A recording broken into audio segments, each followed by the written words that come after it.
Donc nous sommes venus aujourd'hui pour faire un sitting qui fait partie de nos plans d'action. Parce que ça fait un bon moment, on n'a plus aucune communication avec les autorités présentes. À un moment donné, on a dit qu'on va les laisser le temps de s'installer et de voir les dossiers et maintenant de venir étudier notre cas. On sait qu'à l'époque, le PM, Ousmane Sonko, il faisait partie de nos... quand on faisait nos doléances, il était là pour nous encourager, pour nous soutenir. Mais on a remarqué que depuis qu'ils sont là, il n'y a eu aucune communication. On nous a reçus au niveau de l'APIX, mais ils avaient dit qu'il n'y aurait pas de défaut de communication, mais jusqu'à présent, rien. Ce matin, on a entendu à la RFM, l'un des leurs, qui est du nom de Yadma, dire que tout ce qu'il fallait, ils nous l'ont donné. Et ce qui restait, c'est que Macky Sall nous avait promis des terrains. C'est ça qui reste. Mais même si Macky Sall nous a promis des terrains, eux, ils demandent maintenant où sont les papiers. Moi, je me demande, quand le président de la République reçoit en audience, et que maintenant, nous, on nous demande, c'est écrit où? Alors que quand il parlait, il y avait les autorités, il y avait les DG des impôts, il y avait tous les ministères qui étaient là.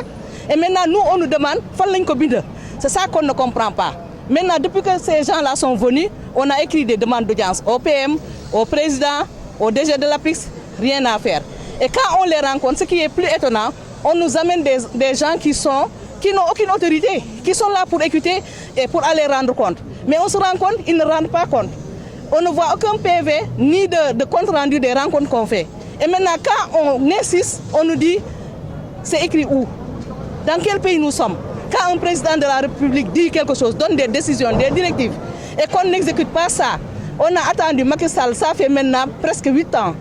Mais les promesses d'un président, c'est vrai qu'on nous dit que les promesses n'engagent que ceux qui y croient, mais on se dit que quand même on est dans un état de droit et que si un président dit qu'il va faire ça, il faut qu'on le fasse.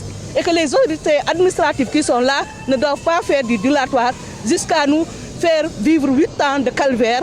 Vraiment, on est fatigué, on n'a pas besoin de le dire. Mais vous voyez ça, il y avait beaucoup de monde qui sont là depuis midi. Mais on ne nous a pas autorisé la marche. Ils ont attendu jusqu'à 15 h pour nous dire que ce n'est pas autorisé. Donc ce n'est pas normal. C'est pas normal. Il faut qu'on nous reçoive et qu'on règle nos problèmes.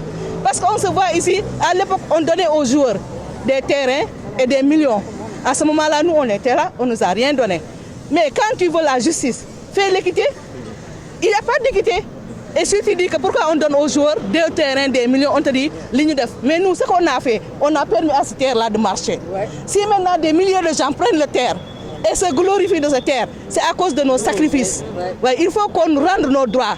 Les terrains qui sont à Lac Rose, une première fois, on nous a promis la gare de Thiaroye, derrière le camp. Ensuite, Malika, on nous a donné des papiers de notification. Après, on nous a dit ce n'est plus valable. Ensuite, ils nous ont dit Lac Rose. Le président a sorti un décret de déclassification.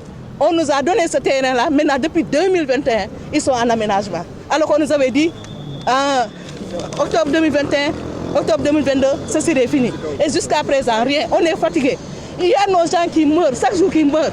Il y a des jeunes, il y a des vieux, il y a des enfants. Chaque jour, tu entends quelqu'un meurt. Hein, c'est pas normal. Ils veulent qu'on meure tous et qu'on nous enterre pour nous donner ce qui nous est dû. C'est ça qu'on ne comprend pas. Et on est là, c'est un cri de cœur qu'on lance.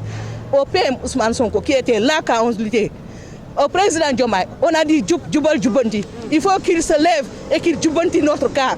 C'est ça qu'on veut. Sinon, ce qu'ils verront, ils le verront. On ne va pas dévoiler ce qu'on va faire, mais ils le verront au fur et à mesure qu'on va avancer. Voilà. Moi, c'est Mariam Diallo.